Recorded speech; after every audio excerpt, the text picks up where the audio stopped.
해놨는데 나와서 앉아보실까요? 자기 자리를 찾아서 앉아보기. 지금 구종훈 선생님 마지막 발표시기 때문에 기억이 생생해서 제가 지금 아직 못 올렸습니다. 이 기억에서 희미해진 사람은 있어요. 오전에 하신 분들. 이 기억에서 희미해진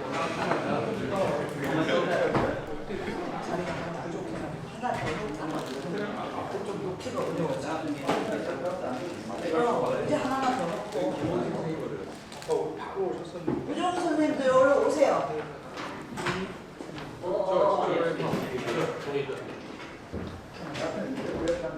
옆으로 앉아. 자, 의자만 넣으면. 再加一个主持人坐在中间。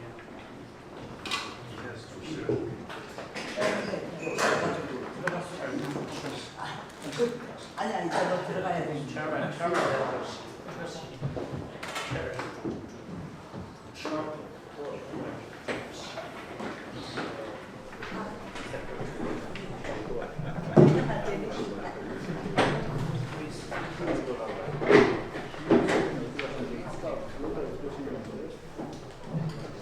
안녕하세요. 지금 이제 종합토론 시간이 되었는데요. 오늘 아침, 이른 아침부터 막 너무 강행군을 했기 때문에 모두 지금 지쳐 떨어져서 많은 분들이 이렇게 돌아가신 것 같습니다. 그렇지만 우리는 국민에 대한 충성심을 보이기 위해서 끝까지 남아 있습니다. 여기 있는 분들이 진짜 국민입니다.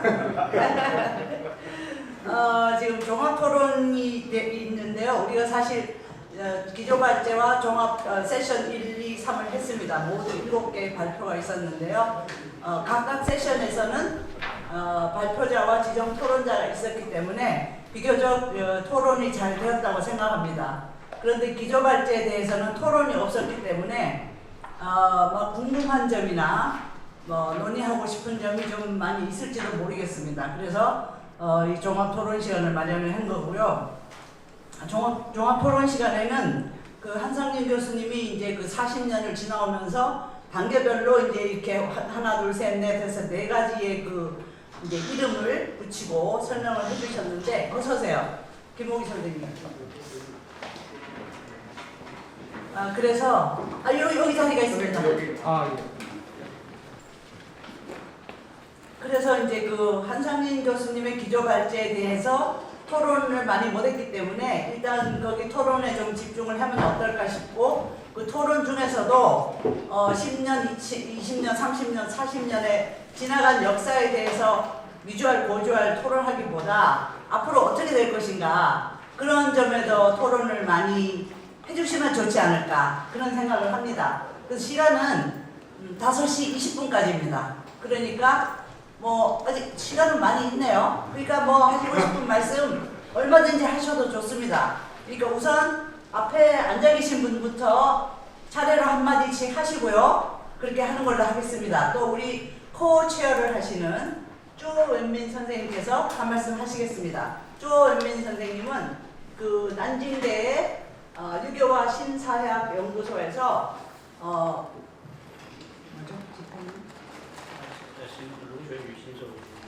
Executive Director. Executive Director. 그러니까 실세입니다. 실세. So Professor Han and Professor Chen are co-directors, and he is the executive director. So he has all the power in his hand. Okay, so please, Professor Zhou. 谢谢沈教授。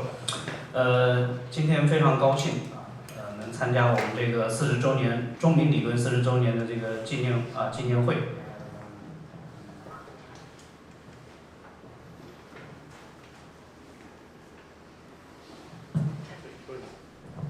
정태석 선생님 꼭 명함을 하나 가지고 오세요. 이쪽 끝에 같이 앉으시죠. 이쪽 나라도. 자리가 아니고 구종훈 선생님도 저기 붙어 앉았어요. 왜냐면 여기가 약간 뭐가 있으니까. 여기서 안 됐다. 이쪽으로 이렇게 밀어서 오면 돼요. 여기 앉아서 우리는 참 중민들이랑 협조가 잘 잘 됩니다. 협력 게임입니다. 예.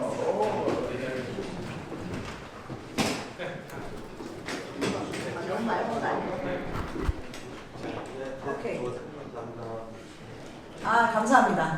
제가 좀 이런 실수를. 자, 그러면 쭉, 프로페서 쭉. Could you say a few words?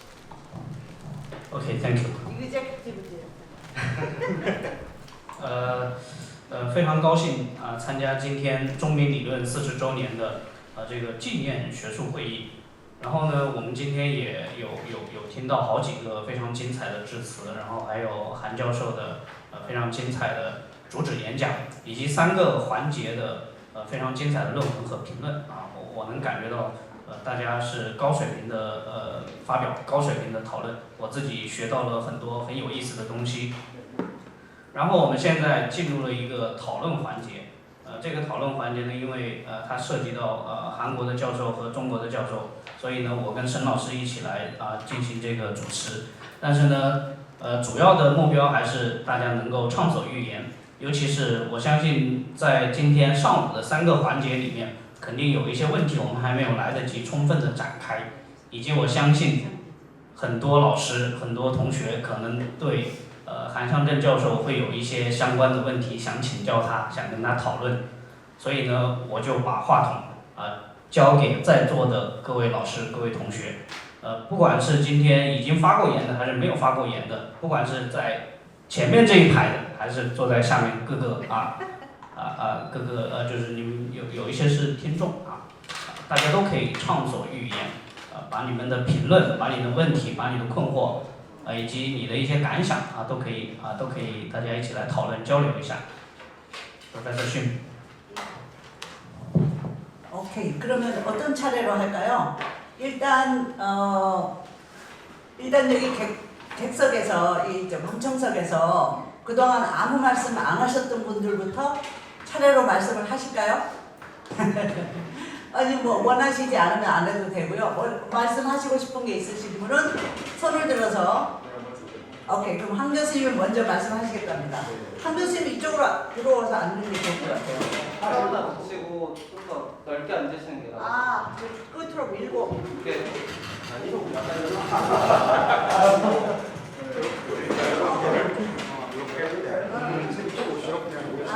끝이 올리는 거. 한 테이블에 3분씩 앉으셔도 되게 가운데로 오셔야 되는 거 아닐까요? 일로 오세요. 제가 이쪽으로. 가운데로.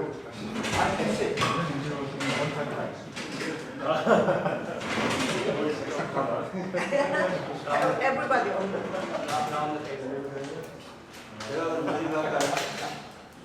자, 그러면 한 교수님께 먼저 부탁드리겠습니다. 마이크가 하나 더 있나요? 네, 있습니다.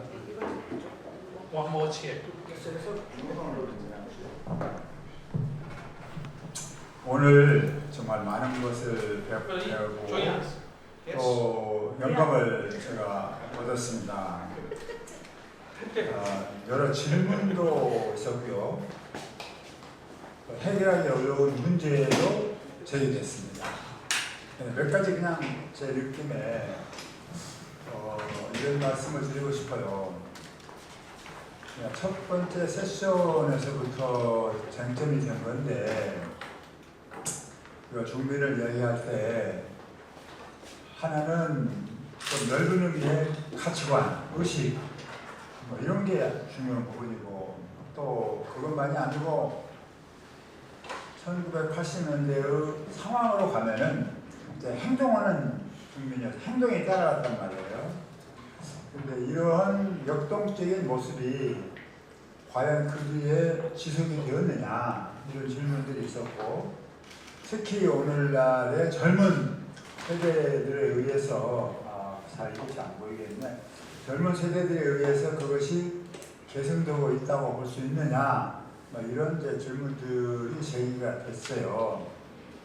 근데 저는 거기에 대해서 뭐 이게 단정적으로 제가 뭐 대답을 하기는 좀 어려운 상황이지만 그럼에도 불구하고 80년대의 대학생들과 오늘의 청년 세대 사이에도 상당한 어떤 유사성이 있는데 그 유사성의 핵심을 잡아라고 하면은 그 아마도 차원이 다르지만 넓은 의미의 탈인습적인 가치관 또는 고정관념을 거부한다고 하는 거, 그것이 굉장히 중요한 특징이고, 그것을 행동으로 옮기는 방식에 있어서는 80년대 세대는 아무래도 그 당시 상황이 그렇기 때문에 좀 집단주의적인 성격이 강했지만, 오늘날 상황으로 보면은 그런 경향은 부분적으로 있지만 훨씬 더 개인화된 어떤 선택에 의존하는 상황으로 지금 변하고 있지 않느냐. 그럼에도 불구하고 두 세대 사이에는 큰 어떤 연속성도 발견이 된다. 이제 이런 테마를 저는 발전시켜 왔고, 또 오늘 또 그런 관점에서 이야기를 했습니다. 그런데 제가 이제 중민이론을 40년이 지난 오늘의 시점에서 재구성하려고 할 때, 오늘 좀 발제는 좀 경험적인 연구에다가 초점을 맞춰서 얘기했지만은, 이 종합토론에서 꼭 제가 말씀드리고 싶은 점은 그것의 어떤 철학적인 인식론적인 지평이 있어야지 된다. 그럴 때 철학적인 인식론적인 지평의 핵심이 뭐냐? 그때 제기되는 질문이 중민이라고 했을 때 그 중을 오늘의 시점에서 어떻게 해석할 것이냐, 이게 핵심이다. 그런데 지금까지 했던 것처럼 중을 예컨대 중간 또는 중심이라고 하는 것으로 이게 잡고 가는 방식이 있었고, 그것이 유효할 때가 있었다.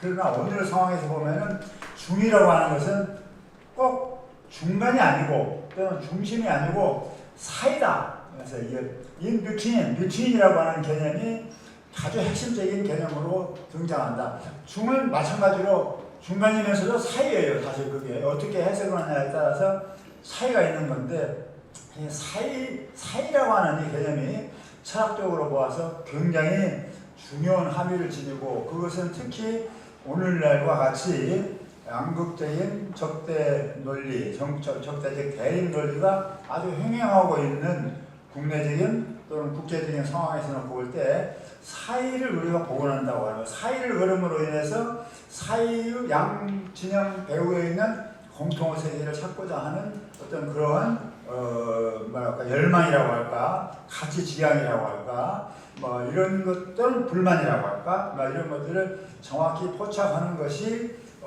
이게 중민이론의 재구성의 출발점이 된다. 이런 관점에서 저는 그 사이의 철학에 사실 굉장히 그 주목을 현재 하고 있는 그런 상황입니다. 그리고 그런 면에서 오늘 여러분들한테 배포되었던 중민의 발견과 성장이라고 하는 책이 편집이 되어져서 이번에 좀 나왔고요.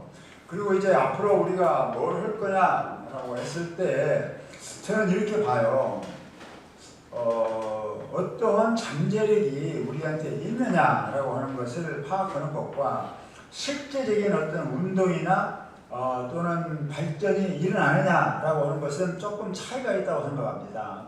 우리가 지금 해야 되는 것은 어떤 잠재력이 그럼에도 불구하고 우리 안에서 성장하고 있느냐라고 하는 것을 찾는 것이고, 그 잠재력을 찾는 것은 비단 오늘날 2025년 한국 국내 현실이만이 아니고 사실은 세계적인 차원에서 우리가 그걸 찾아야 된다.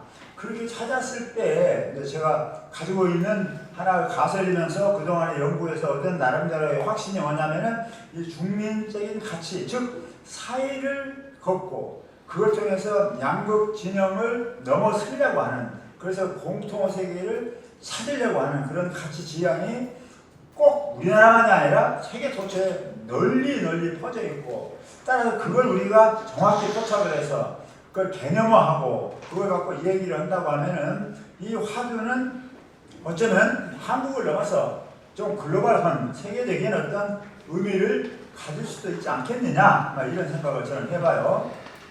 근데 그랬을 때 여기 오늘 첫 번째 세션에서 김홍중 선생께서 그 한강 소설을 가지고 일종의 아주 좀 극단적인 어떤 자기 파괴적인 그런 의미에서 이 세상을 넘어버리는 인간 존재 그 자체를 의무시하는, 이걸 부정하는 어떤 그건 아주 정말 극단적인 자기 파괴적인 실험을 하는 그 모델을 지금 제시했는데 저는 굉장히 재밌는 비유라고 생각합니다. 그게 뭐 둘레주 가타리의 약간 탈주와 같은 그런 개념에서 우리가 충분히 해독할 수 있는 그런 개념을 가지고 이제 그 해독을 하신 거라고 저는 봐요. 그런데 또 다른 한편에는 그런 시각이 아니고 이 사이 between 그런 in between이라고 하는 그런 개념에서 우리가 놓고 본다고 하면 사실은 더 경험과학적으로 의미 있고 결실을 맺을 수 있는 것은 한강 소서에서 나오는 그런 탈주와 같은 개념으로 세상으로부터 벗어나가 버리는 말이지 이런 형태의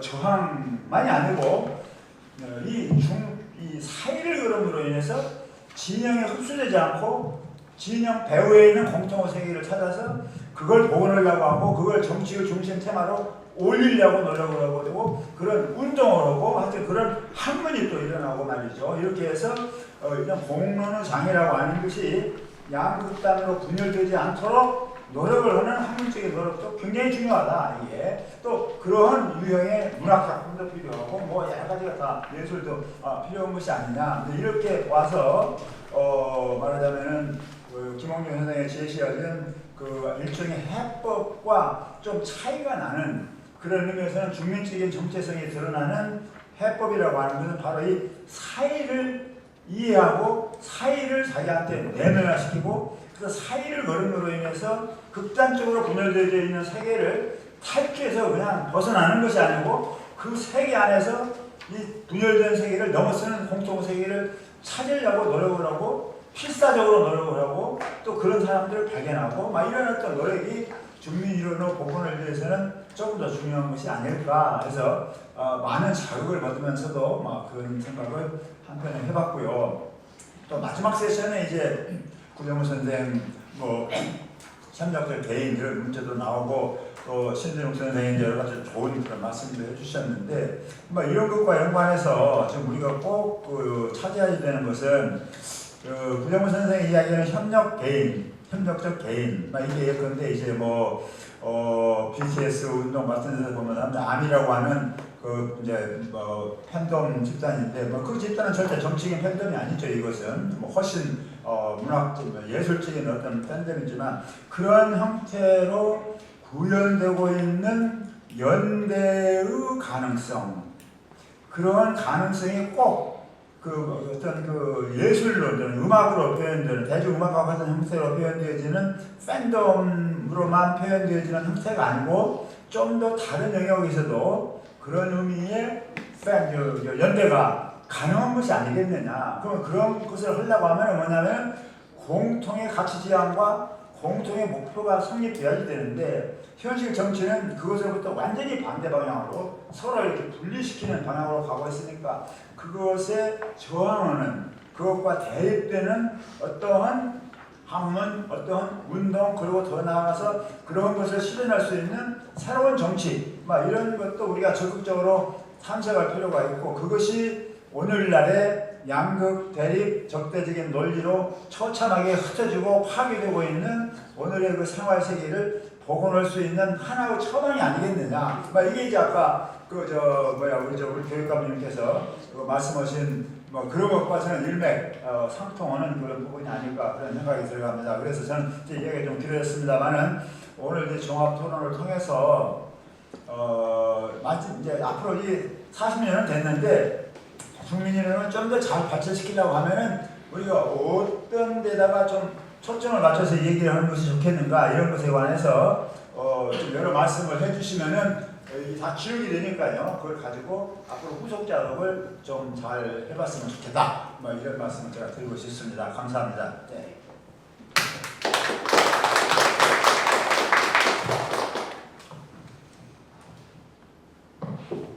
Does anyone want to feedback? For example, Professor Kim Hong-jung or Professor Ku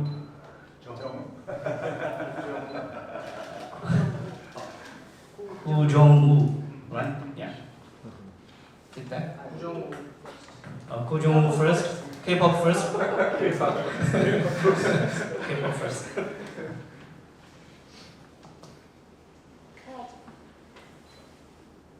네, 있을까요? 예. 아, 무슨 말을 해야 되는지 모르겠는데, 요즘 장안에 가장 화제가 되고 있는 그 책이 그 시대예보라고 하는 송기령 작가의 그 책 시리즈가 엄청 히트를 치고 있고 맨날 1등, 2등을 하고 있는 중인데, 그래서 그 책 때문에 코리아 트렌드가 잘 안 팔린다 이런 얘기가 나올 정도로 장안의 화제이거든요. 지금 3년 연속 그러고 있는데 그분이 얘기하는 게 이제 좀 핵개인이라는 얘기를 좀 하거든요. 그러니까 좀 개인의 생존이 워낙 중요한 세상이니까 개인의 생존을 그러니까 어떻게 하면 내가 주체적인 삶을 살 것인가 여기에 대한 해답을 제공하는 건데, 근데 이제 뭐 핵개인이라고 하지만 그 안에 어떤 얘기가 숨어 있냐면 기호와 어떤 애호를 공유하는 사람들이 어떤 애호 공동체를 만들어서 상호 부조하면서 서로가 서로를 불러주고 다정다감하게 대해주고 그리고 관대하게 대해주면서 어떤 작은 공동체를 만드는 것을 대안으로 제시를 해요. 근데 저는 좀 거창한 아까 말씀하셨던 인비트윈으로 무슨 그 좌와 우를 이어주는 어떤 세력, 공동체 이런 거를 상상하기는 좀 쉽지 않겠다. 지금 상황에서는. 지금 워낙 정치 영역은 양극화가 더 심하게 일어나기 때문에 그래서 오히려 그 송기령 작가가 얘기하는 그 애호 공동체라고 할까요? 뭔가 하여튼 그게 뭐 예술이 되든 아니면 요즘 진짜 화제가 되고 있는 사람들을 많이 겁먹게 하고 있는 불안하게 하고 있는 그게 뭐 자산이 되건 부동산이 되건 뭐가 되든 간에 어떤 주제를 가지고 애호 공동체가 모여서 연대를 출발하는 게 되게 중요하겠다는 생각은 들거든요. 근데 이제 저의 비판은 뭐냐면 송기령 작가에 대한 비판은 거기서만 머무르는 거는 매우 곤란하고 그리고 그런 애호 공동체로 한정되지 않는 중범위의 또 대규모 범위에서의 협력들이 일어나고 있다. 이런 주장을 제가 했고 그 중범위 대규모의 협력의 사례로 이제 팬덤을 이야기를 했습니다. 그래서 그런 면에서 좀 조금 공동체를 상상을 하되 조금 더 유연한 공동체, 조금 더 그 마이크로하게 생활 영역에서 일어나는 공동체 이런 게에서 좀 먼저 해법을 찾으면서 이런 것들을 좀 더 범위를 넓혀서 발전시키는 그런 것들이 좀 필요하지 않을까 이런 생각을 했고요. 그리고 저는 요즘 가장 큰 변화는 사실 이 국민의 도덕적인 잠재성, 그 다음에 이 인습을 거부하는 정향 이런 거를 이야기를 하지만 저는 사실은 조금 공허하게 들릴 때가 많거든요. 그 말씀을 하실 때 늘 그런 생각이 좀 많이 드는데 왜냐하면 많은 연구자들과 이제 이 학자들이 얘기하는 게 뭐냐면 기술적인 변화, AI 혁신이 일어나면서 주체성은 파괴된다. 그러니까 이발도와 하라니까 넥서스에서 결국 그 얘기를 하고 있잖아요. 그 주체성이 파괴되고 있고 주체성이라고 하는 게 남이 불러주는 것이 내가 호명하는 게 지금 아닌 세상이 됐다. 내가 나인지 모르는 세상이 됐다라고 얘기를 하고 있고 그 저변에는 AI 혁신이라고 하는 게 깔려 있다. 그리고 이제 소통이나 이런 것들이 오프라인에서 일어나는 게 아니거든요. 특히 젊은 세대 같은 경우에는 온라인에서 소통이 일어나기 때문에 온라인 공간의 본질과 특성이 뭐냐 여기에 대한 고민이 되게 필요한데 그 온라인 공간이라고 하는 것은 뭐 연대랑 신뢰를 키워주는 소통을 키워주는 공간이 아니라 제가 아까 말씀드린 대로 다양한 의견과 그 백그라운드를 가진 사람들한테 노출은 되지만 그 과정에서 자기 확신과 자기 편향과 자기 정치적인 신념이 강화되는 방식으로 정리가 돼버려요. 그러면서 결국에는 그 정동 그 양극화라고 하는 학자들이 쓰는 affective polarization이라고 하는 게 지금 일어나고 있는데 그럼 이 상황에서 이 주체적인 개인이라고 하는 게 정말 가능할까? 이 탈인습을 추구하는 그런 개인이라고 하는 게 가능할까? 오히려 거꾸로 자기 편향이라던가 확증 편향에 빠져 있는 개인이 지금 개인의 그 오히려 더 그 온전한 측면이 아닐까 이런 생각을 하면서 조금 중민이론의 기본적인 전제에 대해서도 기술 변화와 그다음에 활동 공간이 오프라인에서 온라인으로 옮겨가고 그 안에서 발생되는 affective polarization을 봤을 때 좀 가설이나 어떤 그 뭐라고 할까요? 가정, assumption을 다시 한번 점검해봐야 될 때가 아닌가 그런 생각을 했습니다. 예, 감사합니다.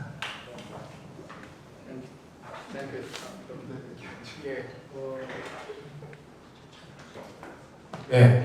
아이고 오늘 제가 좀 오후에 그 학과에 잠깐 일이 있어가지고 중요한 발표를 못 들어서 죄송합니다. 바로 하루 종일 이제 여러 발표와 토론들 그리고 대화를 나누면서 한상진 선생님의 그 중민 사실 뭐 이론이라고도 해도 되고 사실 철학이라고 해도 될 것 같습니다. 중민 사상이라고 해도 될 것 같고요. 그것에 대한 고민을 종일 했는데 또 좀 전에 전체적으로 오늘 이야기들을 좀 짚어주시면서 이제 가운데 중자의 철학적 함의를 좀 디스플레이스를 좀 할 필요가 있지 않은가라는 말씀을 듣고 사실 굉장히 중요한 말씀을 하셨다고 생각을 합니다. 저는 긴 이야기는 아니고 한 여러 가지 영감이 떠오르는 그런 말씀들을 주셔서 한두 가지를 좀 말씀을 드리면 이제 사실 작년에 그 안병무 서남동 선생 민중신학에 대해서 이제 사회 이론적 관점에서 연구를 조금 한 글을 썼었는데 이제 한완상 선생님도 계시지만 어쨌든 안병무 서남동이라고 하는 이 신학자들이 민중 개념을 쓸 때 독특하게 드러났던 거 이게 민중을 정의를 안 했어요. 일부러. 그러니까 이제 우리 좀 사회과학이 정의를 해라. 어떤 파퓰레이션이냐 그들이 뭐 계급이냐 아니면 도대체 뭐냐. 그런데 안병무 선생님은 끝까지 정의를 안 하고 뭐라고 얘기를 했냐면 정의를 하면 시대가 변할 때 그 정의가 현실의 변화를 못 따라갈 수가 있어서 비원화해야 된다 해서 빈자리 X로 남겨놨어요. 근데 이제 이게 사실 80년대에 민중 개념을 80년대부터 민중 개념을 쓰기가 어려워졌던 점이기도 합니다. 왜냐하면 이게 추상적이고 뭔가 누군데? 라는 질문에 대해서 뭔가 명료한 개념 정의가 안 되니까 사실상 사회과학이 그들의 민중 개념을 받아들이기가 좀 어려워졌는데 이제 21세기가 접어드니까 민중신학 안에서 무슨 얘기가 나오냐면 안병무 선생이 그 민중 개념을 사회경제적인 그 데피니션을 주지 않았던 게 오히려 90년대나 2000년대 접어들면서 사회 변혁 주체로 솟아나는 다른 종류의 주체성들을 담을 수 있는 여지를 역설적으로 줬다고 해서 생태적인 주체나 여성 그리고 이주민들 그리고 여러 형태의 이제 그 당시에는 잘 상상하지 못했던 사회 변혁적인 운동들을 민중에 이제 포괄하는 시도를 하게 됩니다. 그 시도가 성공적이지 않아요. 왜냐면 민중함다 너무 이게 강해가지고 전혀 성공적이진 않은데 개념적으로는 그 빈자리가 개념에 있을 때 갖는 역설적인 효과가 있는 것 같다. 그래서 중자가 사실 한상진 선생님의 그 중민 개념에는 그 자체로 비어있음이 조금 있어요. 중자 안에 말씀하신 대로 윤궐 집중이라는 말도 예전에 그래서 여러 번 쓰셨고 중용도 쓰셨고 해서 굉장히 복합적이고 다의적이고 아까 중국 선생님들도 몇 차례 지적을 하셨지만 하트라는 뜻도 있고 해서 제 생각에는 한상진 선생님께서 어떤 사회 경제적인 집합체를 가지고 시작을 하셨지만 그 중 개념을 시대 변화에 따른 매개자 내지는 매개자들이 솟아나는 인비트윈한 어떤 공간으로도 볼 수 있다고 생각합니다. 심지어 민도 꼭 사람이지 않을 수도 있습니다. 이 민이라는 게 어떤 종류의 행위자라면 비인간 행위자에 대한 논의가 많이 나오지 않습니까? 얽혀 있음이. 그래서 제 생각에는 중민의 경험적 실체를 확인하는 작업이 굉장히 중요하지만 한상진 선생님께서 중민 개념의 사회 철학적 사변을 심지어 우리가 그동안 한상진 선생님의 그 철학적인 원칙과 잘 안 맞기 때문에 일부러 금욕적으로 안 하신 걸로 알고 있는데 사변을 조금 펼치셔도 저는 된다고 생각합니다. 왜냐하면 그 중자라는 것이 동아시아 사상 안에 차지하고 있는 전통과 그리고 현실에서 그런 문제들이 그런 사상과 사유와 만나는 지점들에 대해서 이야기를 해줘야 될 또 다른 이론가로서의 또 책임 같은 것도 저는 있다고 생각하거든요. 그래서 말씀하신 그런 인비트윈이라는 문제를 조금 더 이렇게 풀어내주시면 저희 후학들이 그걸 가지고 새로운 시대에 맞춰서 고민하는 문제들을 중민과 좀 더 쉽게 연결시킬 수 있지 않을까 그런 생각을 잠깐 해봤습니다. 감사합니다. 감사합니다. 감사합니다. 매우 중요한 말씀인 것 같아요. 지금 한 교수님이 고민하시는 것도 바로 이 지점인 것 같은데, 그래서 이제 인비트윈이라는 개념을 이제 거기에 집중을 하고 계신 게 아닌가 싶습니다. 한 말씀 하시겠습니까? 한 교수님? 또? 아니면 다른 말씀 들을까요? 들었어요. 네. 그러면은 남진대에서 오신 선생님들 중에서 말씀하시고 싶은 분들 혹시 청보친, Professor 청보친, would you like to say anything? Yeah, I'm glad to say something. I think it's a very important theory.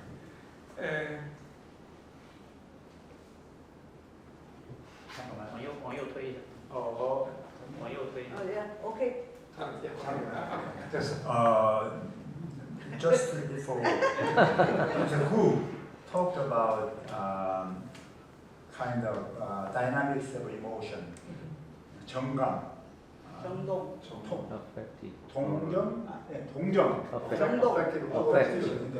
그것이 우리말로 정동, affection. Okay. So nowadays, what we are observing is a radical extension of kind of affective space where we are involved, and in which we don't see whether I am really I. It's very difficult to identify who I am. So there is a matter of the affection, which is rapidly expanding today when we use a lot of SNA communication and all kind of technological development make that kind of development possible, and we are living in that age. So therefore you are really an expert on the function of emotion in history, So whatever.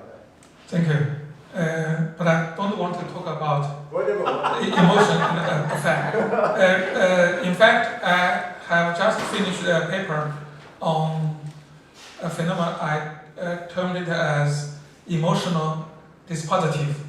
Dispositive, It's positive. yeah, it's borrowed from Foucault. Foucault. Yeah. Emotional dispositive. But I don't want to discuss the affective dimension of reality. That's really. I want to talk about the German,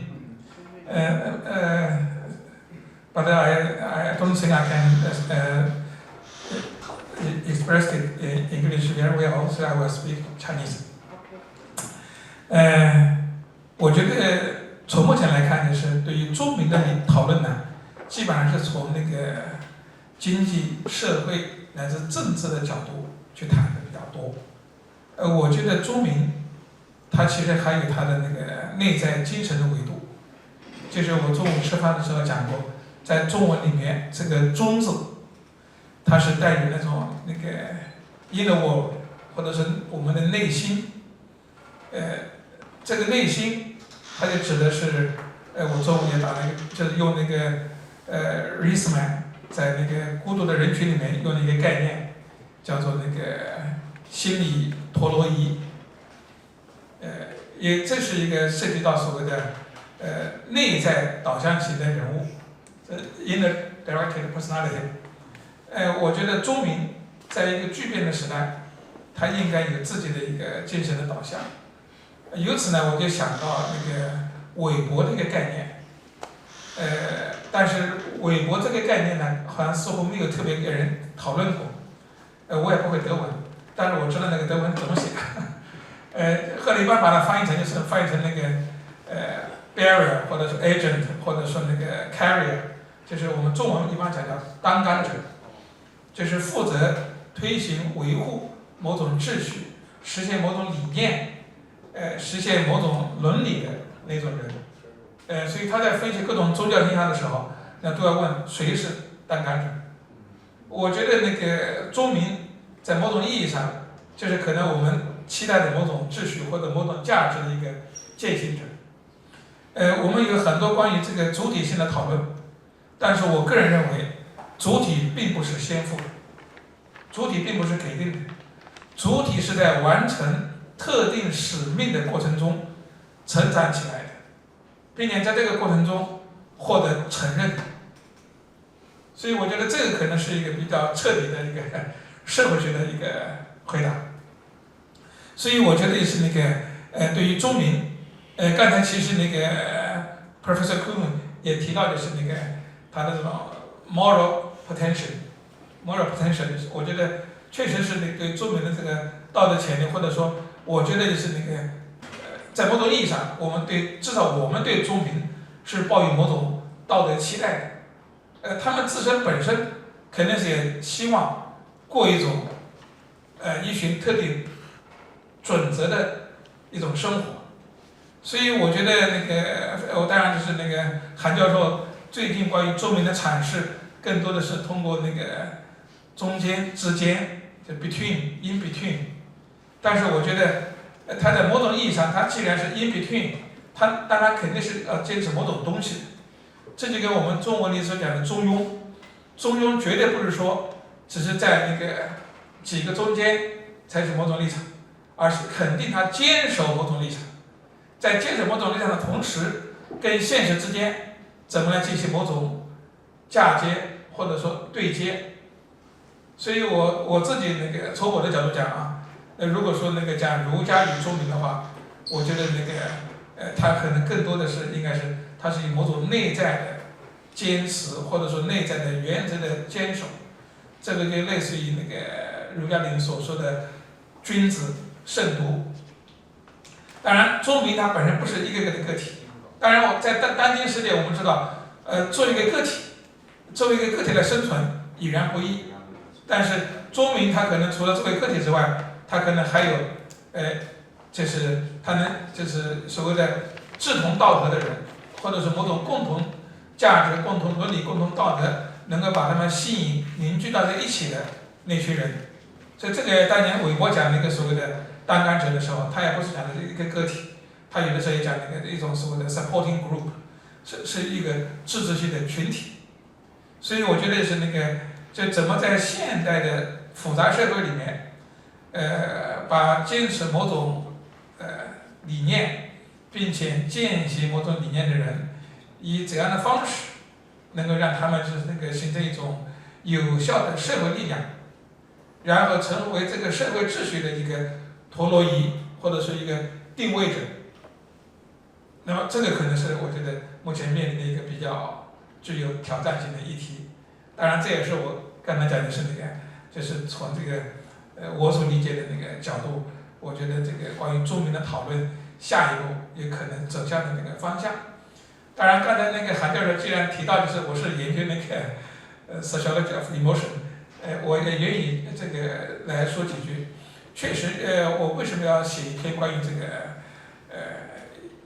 emotional dispositive 的文章，就是越来越多的就是现在你会发现我们的感受，我们的各种各样的 feelings， 它越来越是被或者挂在或者是粘在或者是依附在一套那个我们有的时候难以掌控的一个所谓的各种复合体，在里面当然包括各种话语，同时也包括各种物，包括人造物。在今天也特别明显的是包括各种智能体。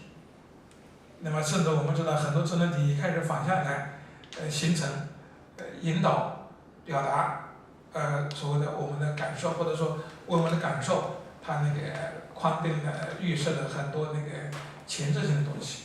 那么正是在这样的一个背景下，当然我们一方面确实是要承认，因为我们知道那个福柯他使用这个 dispositive 的时候呢，他还是比较有强烈的这种结构主义色彩。在他那儿那个主体基本上是看不到的啊。我是更愿意把那个Latour那个 ANT 这 actor network theory 把它再拉进来。但他那个 actor， 它不是一个原先那个 Descartes 那个我是故我在的意义上的这个主体。所以那个拉图尔非常强调，他那个 actor， 他更多的背后是跟那个舞台隐喻，跟那个 stage 那个 metaphor 是那个连在一块儿的。所以这个主体不是说那个是先附的或者是预先确定的，它可能是在跟各种力量的交往、交流中，它可能涌现出来的一种效应，或者按照我刚才所说的，就是它可能是在完成一种特定的事情，或者说在践行特定的追求的过程中，慢慢的成就自己的。这个东西我觉得可能并不是说预先就是由他的经济社会地位所决定的。那么正是因为他自我成就的，所以这个时候我觉得可能还是要回到他的内在世界，他的内在的这种驱力。那这个可能是肯定跟某种文化理想有关系。当然，这种文化理想，我觉得可能在当今，它不仅仅是可能是儒家的，或者是东亚的，我觉得这可能是这种文化理想可能是具有某种世界性意义。这个可能也是我所期待的，可能中民理论本身，最后它所带有的某种全球性的意义。不好意思，也是临时想到哪儿说到哪儿，可能是那个不是很清楚，那个请多指教，谢谢。 저는 말을 많아지는데 후코로부터 새로운 개념을 개발해서 Emotional Dispositive라고 하는 것에 관해서 논문을 쓰셨다고 하는데 정말 그걸 구입을 해서 잘 읽어보고 싶습니다. 그런데 그것과 연관해서 제가 이제 구정호 선생님께 하나 더 여쭙고 싶은 게 있는데 여러 가지 변화된 현실에서 개인의 주체성은 우리가 옛날에 생각할 때 그런 개인의 주체성으로 확인하기가 점점 어려워지는 시대에 우리가 살고 있다라고 하는 진단에 대해서는 아마 누구도 반대하지 않을 거예요. 그런데 구정호 선생이 연구하고 있는 예컨대 K-pop,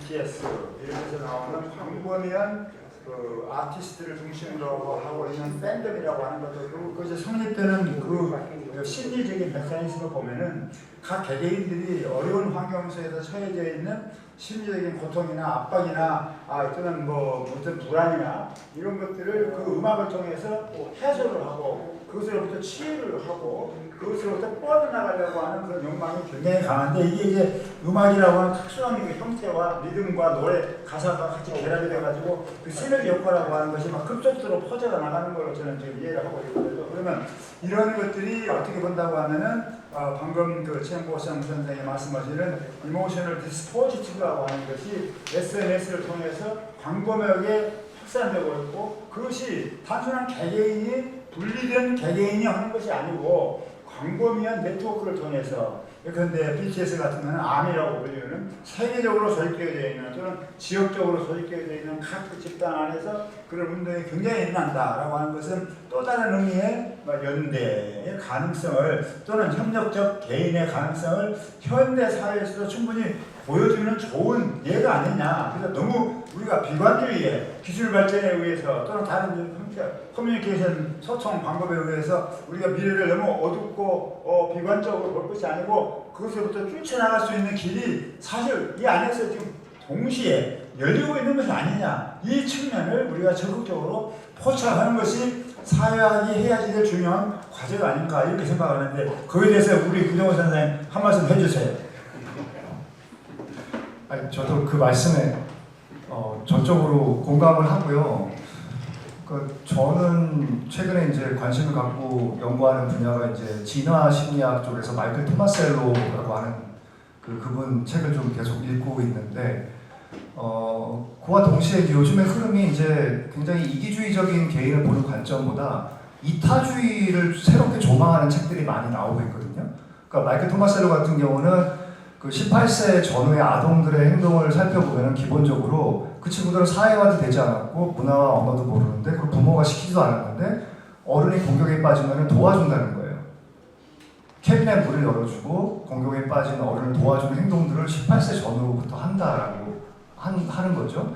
근데 그런 것들을 보면은 요즘은 인간이 결국에는 이타적인 측면을 갖고 있고 또 협력하는 본성을 갖고 있고 이런 것들이 인간의 본성이다라고 하는 연구들이 있다. 그러면 그게 이제 도덕적인 자원, 협력적 자원이 기본적으로 숨어 있는 건데 그게 왜 그러면은 현실에서 힘을 못 발휘하느냐? 그러면은 그게 기술 혁신과 AI 이런 것들이 부작용을 낳으면서 편향이 확산되고 양극화가 일어나고 이런 것들 때문에 이제 빛을 발하지 못하는 그런 그 상황이라고 생각이 되거든요.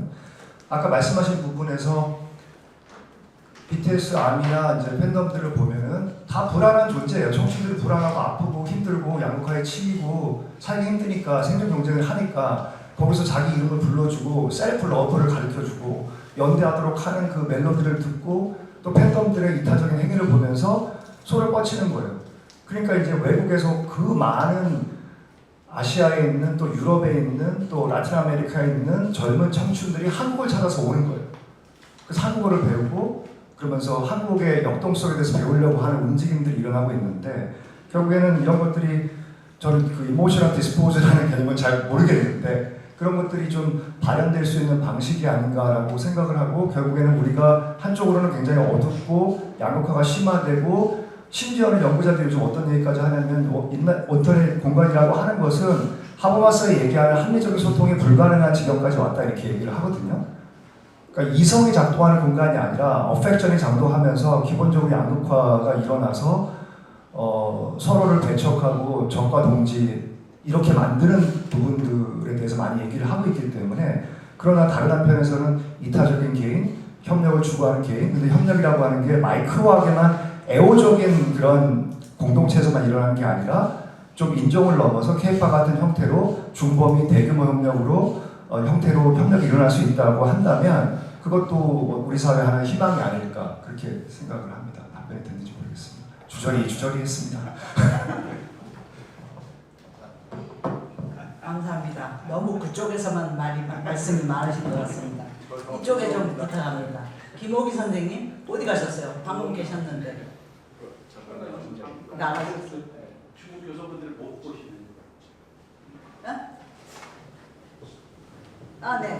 예, 제가 두 분께 질문 드릴게요. 네네네. 박 선생님, 부탁, 박영도 선생님. 네. 마이크를 가지고 왔어요. 선생님께서 중민이론 마이크 가지고 왔어요. 그래야 통해요. 국민이론 발전소를 4단계로 설정을 하셨어요. 굉장히 중요한 그 단계를 설정하셨어요. 그런데 저는 지금 이제 4번째 단계인 현 단계가 상당히 분수령에 와 있지 않는가, 중민이론에 분수령에 와 있지 않는가라는 생각이 들고 그래서 지금 현 중민이론의 관점에서는 아니면 중민이론이 추구하는 민주주의와 관련해서도 지금은 좀 냉정한 자기 비판이 필요한 시점이 아닌가라는 생각이 좀 듭니다. 그래서 오늘 마침 오늘 발표자들께서 다들 냉정한 진단을 좀 해주지 않으셨나 싶습니다. 중민이론에 우선 중민이론의 두 가지 조건이 경제사회적 조건과 문화사회적인 조건이 있는데 경제사회적 조건과 관련해서 김정일 교수님 문화사회적 조건과 관련해서 김 교수님께서 좀 진단을 해주지 않나 싶습니다. 우선 김정일 교수님께 경제사회적 조건과 관련해서 세 가지 조건이 지금 상당히 안 좋은 상태를 흘러가고 있다고 얘기를 한 것 같아요. 경제 성장률이 자본 수익률을 넘어서는 조건이 중산층이 형성되는 중요한 조건이고 따라서 주민 형성이 중요한 객관적 조건이었는데 지금 자본 수익률이 훨씬 넘어감으로써 경제 성장률을 압도함으로써 그 기반이 상당히 약화되고 있다. 다음 두 번째, 그로 인해서 자본 경제 성장률이 좀 더 나아짐으로써 생겼던 중산층들의 그 소득 구조상에서 봤을 때 임금 소득 구조와 자산 소득이 있는데 임금 소득이 자산 소득보다 좀 더 많은 걸 차지했을 때 상당히 중산층이 힘을 발휘할 수 있었는데 자산 소득이 점점 위력이 커지면서 특히 그 자산 소득 속에 부동산 앞으로 또 이제 거기에 이제 질권이 들어가겠죠. 주식이 이제 거기에 이제 들 텐데 그렇게 되면서 금융 자산과 부동산 자산이 임금 소득을 압도하는 상황이 되면서 경제적인 불안이 중산층을 압도하게 돼서 중산층이 진보적인 성향을 갖기 어려워지는 것이 아니겠냐는 얘기를 하셨고 또 하나 세 번째 교육과 관련해서 고등교육의 확장이 평등주의를 가져올 수 있는 이런 좋은 조건에 섰다면 평등주의를 가져왔을 텐데 이런 상황이 아니다 보니까 다 깨지다 보니까 고등교육의 확장이 업적주의를 확산시키는 방향으로 나가게 됐다. 이 세 가지 조건이 사회경제적인 조건이 중민이론의 단단한 기반을 형성했던 사회경제적인 조건을 지금 다 부수고 있다라는 어떤 그런 진단인 것 같아요. 그렇다면 향후에 중민이론이 유지되기 위해서 지속 가능성을 유지하기 위해서는 이런 사회경제적 조건을 부분에서 어떤 반전 가능성이 혹시 있는가 하는 것이 중요한 과제가 될 것 같아요. 없으면 혹시 희망을 어떤 데 찾을 수 있는가. 그게 이제 좀 궁금한데 김영우 선생님은 굳이 거기까지 얘기는 하지 않으셨는데 혹시 가지고 있는 생각이 있으면 뭔지 좀 부탁을 드리고요. 그 다음에 중민노래는 문화사회적 동과 관련해서는 굉장히 중요한 것이 성찰성과 참여의 관계입니다. 성찰성과 참여가 중민의를 구성하는 두 가지 요소인데 성찰성과 참여를 두 가지를 동시에 가능하기 위한 조건은 뭐냐면 하나는 진정성이 있어야 돼. 개입을 해야 되는 거죠. 그런데 진정성만 개입을 해서는 안 되고 이 참여가 민주적인 어떤 그런 제도 개혁을 향하는 참여이기 위해서는 이 성찰성을 참여로 전환시키는 진정성이 연대성과 결합을 해야 되는데 당시에 중민노리 형성된 당시에는 이것이 형성이 되어 있었죠. 진정성이 연대성과 결합이 되는데 지금은 이 진정성이 연대성과 분리가 되어 있거든요. 그래서 채식주의에서 나타나는 그 전형적인 뭐라고 해야 될까요? 탈주체적인 어떤 그런 진정성, 탈주체적인 진정성, 연대성과 분리가 됩니다. 제도적인 어떤 변혁의 가능성과는 분리가 된 어떤 그런 진정성이었기 때문에 아까도 이렇게 토론자분께서도 그것이 어떤 현실적인 효과를 가질 수 있느냐 이게 대한 질문을 하셨던 것 같아요. 그것도 일종의 성찰성인데 어떤 그 탈주체화를 말하는 탈인습성이라고 했을 때 주변의 중요한 요소를 탈인습성이라서 이 탈은 하나는 해체적인 탈입니다. 해체적인 탈인습성이고 또 하나는 재구성적인 탈인습성이 있는데 단순히 그 탈주체화적인 진정성만을 가지고 있을 때는 이게 해체적인 탈인수성은 되는데 재구성적인 탈인수성으로 가기는 어렵지 않는다라는 그는 아마 문제였을 것 같아요. 그런 이제 1차적으로 제기되는 이제 문제가 있는데 그와 관련해서 혹시 김홍준 선생님께서는 지금 나타나고 있는 그런 탈주체적인 진정성의 구조 속 이것이 연대성과 손을 잡을 수 있는 가능성은 혹시 있다고 보시는지 있다면 어디에 있었다고 보시는지 그게 좀 궁금합니다. 그 다음에 두 분이 이런 그 경제사회적인 조건과 문화사회적인 조건의 구조적인 조건에 대해서 얘기를 했다면 두 번째 오후에 발표하신 정재수 선생님하고 문정호 선생님은 실질적인 어떤 그런 조건, 현재 상태에서 조건들에 대해서 아마 탐색해 볼 수 있는 가능성을 열어봐야 했던 것 같은데 정재수 선생님께서 현재 특히 20대에 좀 두고서 얘기를 하셨는데 혹시 정재수 선생님은 여전히 그러한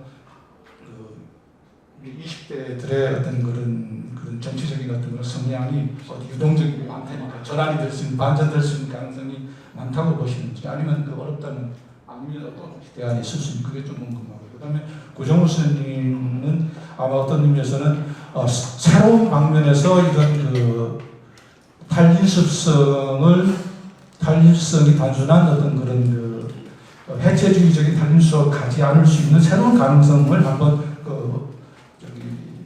K-팝 팬덤 문화에서 한번 찾아볼 수 있지 않을까라는 그런 기대를 가지고 아마 접근을 하신 것 같은데 그렇게 뭐 이렇게 낙관적이지는 않으시지만 그런 희망을 가지고 계신 것 같아요. 실제로 고전적인 민주주의 같은 공론장이 등장할 때도 문화적인 공론장에서 시작해서 정치적인 공론장으로 전환됐으니까 뭐 어떤 의미에서는 이 K-팝 팬덤이 새로운 형태의 어떤 그 문화적인 어떤 그런 옛날에 다락이 담당했던 민주주의 고향으로서의 그 커피숍이 담당했던 역할을 혹시 이 K-팝 팬덤이라는 곳이 혹시 담당할 수 있는 가능성이 있지 않는가라는 그런 생각을 가질 수도 있는 것 같아요. 그런데 말씀하셨다시피 이것은 굉장히 작은 어떤 정서적인 것을 기반으로 하는 케어라는 개념이 또 초점이 있는 것 같아요. 적극적인 영향이 있어도 케어라는 개념이 있는 건데 케어에 입각한 작은 어떤 그런 돌봄 공동체 모성애적인 공동체가 있는데 이 모성애적인 공동체가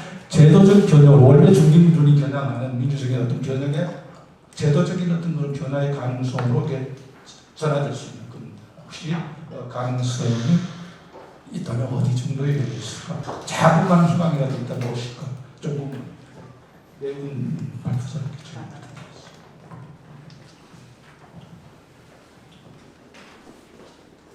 네, 감사합니다. 네 분에게 질문을 해주셨는데요. 차례차례 좀 답변 부탁합니다. 네, 제가 첫 번째인가요? 그 박윤도 선생님께서 질문해 주신 내용이 뭐 제가 했던 얘기들을 잘 요약해 주시고 그런데 거기에서 좀 더 나간 얘기를 어떤 게 잠깐만요. 참고로 지금 여기 자료집에 밑에 보면 QR 코드가 있습니다. 여기를 찍으시면은 이 번역이 자동으로 이렇게 나옵니다. 생생한 실시간 번역이 나옵니다. 참고해 주시기 바랍니다. 폰으로요? 예, 폰으로. 네. 그렇습니다. 저는 근데 일단 그 얘기를 좀 하고 싶은데 그 중민 이론하고 그 중민 이론 이전의 패러다임, 민중 패러다임 간에 큰 그 인식론적인 차이가 있다고 생각이 돼요. 그거는 이제 뭐 안병무 선생님 얘기를 김홍준 교수께서 하셨는데 저도 이제 너무 오래전에 읽어서 기억이 좀 가물가물하지만 안병무 선생님 쓰신 갈릴리 예수 같은 책이나 이런 거를 보게 되면 민중은 근본적으로 박탈이라고 하는 것이 어떤 저항적 주체를 불러일으키는가라고 하는 패러다임 속에 있습니다. 근데 중민 이론은 박탈이 사회를 변화시키는 힘의 원천이 아니라 능력 그리고 어느 정도의 소유 그런 것들이 굉장히 중요하다고 보는 이론이에요. 네, 그리고 아까 이제 김홍준 교수가 그 채식주의자 얘기를 했지만 그렇기 때문에 이제 중민은 기본적으로 중산층이라고 하는 집단 내에서 꽃피워진 어떤 집단이라고 할 수 있습니다. 그러니까 어떤 사회경제적 조건에 의해서 마련된 중산층이 피워내는 어떤 가치지향에서의 진보성과 개혁성이라고 하는 것을 만들어낸 어떤 그 사회적 성과 이런 것이라고 볼 수 있는 것 같아요. 근데 그렇게 되기 위해서는 아까도 박용도 선생님 얘기하셨지만 진정성 또는 연대의식 이런 것들이 있어야 되는데 그런 게 이제 어떤 탈주체화와 재주체화의 어떤 과정 그런 것들이 이제 일어나야 되는데 아마도 한국의 민중운동이라고 하는 것은 전태일을 목도함으로 해서 시작되었다고 저는 생각합니다. 그러니까 그 엄청난 박탈을 보았고 그 박탈이 죽음에 이르는 그런 모습을 봤고 거기서 그 존재와 나의 존재 간의 관계를 생각하면서 민중이라고 하는 게 시작이 됐다고 생각이 됩니다. 그러나 한 선생님의 논의에는 그런 어떤 주체의 관점이라기보다 객관주의적으로 이 전체 상황이 어떻게 일어나느냐를 파악한다면 결국 우리는 중민이라는 개념에 도달하게 된다라고 하는 이론적인 전환 이런 것이 있다고 생각되는데 지금 와서 보면 그렇기 때문에 중산층이라는 존재가 사회적으로 뭘 의미하는가라고 하는 것을 좀 생각해봐야 된다고 봅니다. 근데 제가 이제 수업 시간 학생들하고 면담을 좀 해보면 제가 재직하는 학교의 학생들은 되게 소득 분위가 5분위 국가장학금 기준으로 하면 국가장학금은 10분위로 장학금을 주는데 되게 5분위가 평균이고요. 어쩌다 10분위가 있고 대개의 경우 2분위, 3분위, 4분위 이런 학생도 꽤 많습니다. 근데 2분위, 1분위 정도 되면 이제 생활보호 대상자에 가까운 거죠. 그리고 이제 서울대 같은 학교, 엘리트 학교에서는 상상할 수 없는 소득분위들의 학생들이 존재합니다. 그러니까 가구 분리를 해서 아예 이제 생활보호 대상자로 살아가는 학생들도 상당히 많고, 그러면 이제 주거는 청년 주거에 대한 지원금을 해결하고, 그 다음에 국가장학금 받고 이렇게 학교 다니는 애들도 꽤 많아요. 그런 학생들 중에 그 일정한 소유를 가지고 있는 집단, 중산층이라고 하는 그 일정한 소유가 굉장히 중요하다고 느껴지는 건 그럴 때 그들이 미래에 대해서 뭘 해볼 수 있겠다라고 하는 생각을 하고 어떤 지향성을 가진다는 거예요. 내가 노력을 하면 뭘 가질 수 있다. 내가 노력을 하면 직업을 가질 수 있다. 내가 노력을 하면 잘 살 수 있다. 이런 생각이 무너진 아이들이 이제 보여요, 대학에. 되게 수업도 안 들어오고 학교도 쿠팡 가가지고 물류센터에서 일하고 그거 하느라고 수업도 못 오고 이런 애들이 이제 존재하는데, 중산층이 존재한다라고 하는 것은 어떻게 보면 이제 그런 집단이 사회 내에 일정 퍼센트가 존재하기 때문에 그게 인비트윈일 수 있겠죠. 그 상층과 하층이 이어져서 하나의 어떤 규율이 어느 정도는 있는 사회, 어느 정도의 안전이 확보된 사회, 이런 게 이제 만들어지는 거라고 생각이 됩니다. 그래서 그런 중산층이라고 하는 사회경제적 기반, 이게 뭐 피케티처럼 단순히 통계적으로 잡히기 어렵고 실제로는 문화적 이상이라든가 뭐 어떻게 보면 우리가 그것의 내적인 어떤 담론적 구성을 더 연구해야 되겠죠. 한 선생님이 이제 한국 중산층 연구의 어떤 특성이기도 한데 계속 자기 기속, 중산층의 자기 기속을 검토한다라고 하는 거에는 그런 담론 분석이 초보적인 형태로 이렇게 스며 있는 거라고 생각되고 문화 분석이 들어 있는 거라고 생각되는데, 그런 분석을 계속해서 좀 더 중산층에 대해서 실체 있는 분석을 해야 되고, 그럴 때 이제 이 가치, 그 안에서 어떤 가치 있는 집단이 나오는가, 이게 되게 중요하다고 저는 생각합니다. 근데 기본적인 조건들은 그렇기 때문에 사회경제적인 어떤 그 포션으로서 일정한 소유를 가지고 있고 자기 기율도 가지고 있고 미래에 대해서 전망을 가지고 있는 어떤 인구 집단이 없는 사회는 아마 굉장히 부유층이 게이티드 소스 커뮤니티라고 미국에서 부르는, 뭐 보안 요원들이 지키는 집에서 살고 집 밖으로 나오면 인질극과 납치극이 팽배해 있는 멕시코 사회 같은 그런 사회가 만들어질 거라는 거죠. 그러니까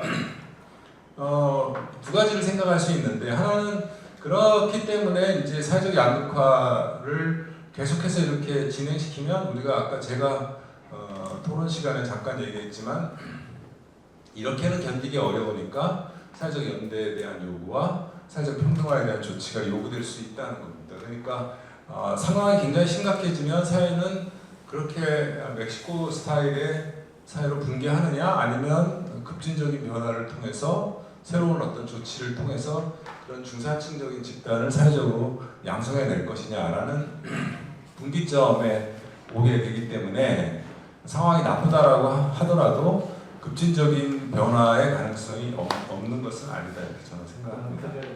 네?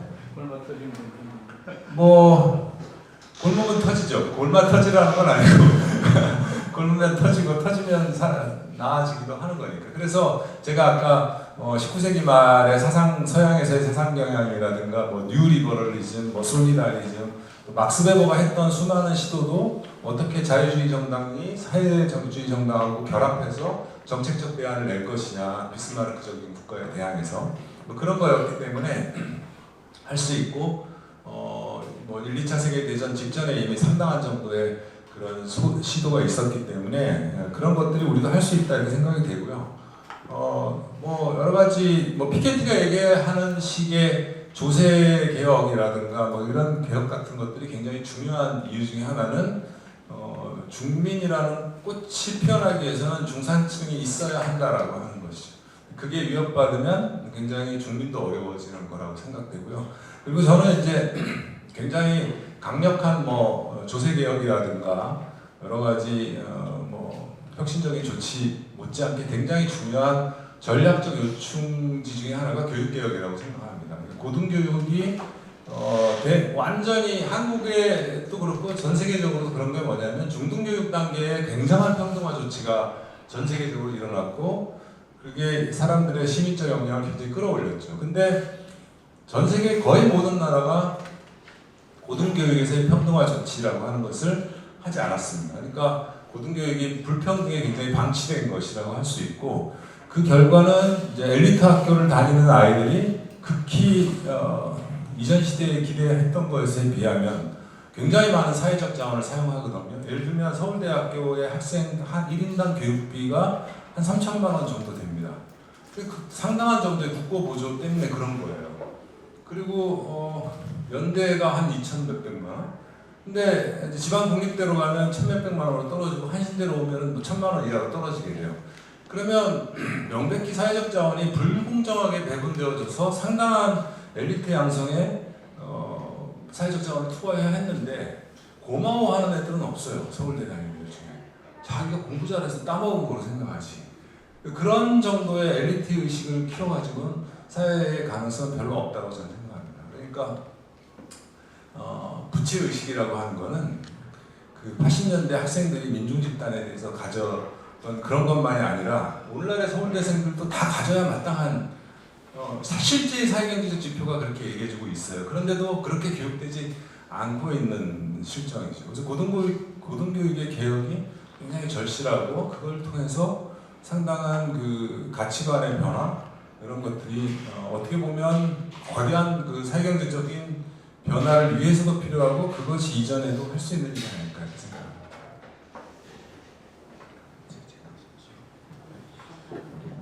네, 저는 아까 말씀을 좀 드려서 좀 짧게 하겠습니다. 박영도 선생님께서 또 너무 중요한 포인트를 짚어주셨는데요. 저도 이제 꽤나 오래 전부터 아까 emotional dispositive라는 개념을 말씀해 주셔서 굉장히 와닿았는데 저는 꽤나 오래 전부터 이제 사이코레즘이라는 개념을 가지고 마음의 레즘이라고 할까요? 이게 정권이 권력을 잡고 있는 정당이나 당이나 국가가 아니라 사람들의 마음속에 또 다른 정권이 있다. 다른 레짐이 있다. 시간도 다르고. 그래서 이제 진정성의 레짐을 586 세대가 형성한 그런 레짐으로 이제 좀 구조적으로 분석을 한 적이 있는데 한국 사회에서는 어쨌든 신자유주의 통치성이 강하게 드라이브가 걸려 들어가면서 특히 한 2000년대, 2007년쯤에 이르면 대부분 사람들이 인지하기 시작했습니다. 진정성이 거의 대학에서 사라졌다. 특히 정치적 진정성이 사라졌다. 우석훈 선생의 88만원 세대라는 책이 나온 게 2007년입니다. 그 해가 이제 한강의 소설이 나온 시기이기도 하고요. 소녀시대의 다시 만난 세상이 나온 시기이기도 해요. 저는 그래서 그때 젊은 세대를 생존주의라는 개념으로 분석을 하면서 진정성의 종언과 생존주의의 시작을 분석을 했습니다. 2015년인데요.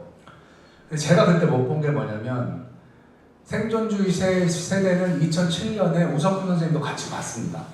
이제 대학생들이 전부 88만 원이라는 경제적인 합리성에 종속되기 시작했고 이것은 정치적인 연대성의 약화를 의미한다. 그래서 많은 분들이 이미 신자유주의 드라이브가 걸린 지 10년 만에 대학의 변화를 감지했어요. 제가 못 본 건 뭐냐면 소녀시대를 못 봤어요. 오늘 구정호 선생님 말씀하시는 젠더 문화가 있었습니다. 생존주의에. 2007년에 그 다시 만난 세상이 2016년에 2대 심의에서 불려졌어요. 그래서 운동가요가 됐어요. 그때 저는 좀 당혹스러웠어요.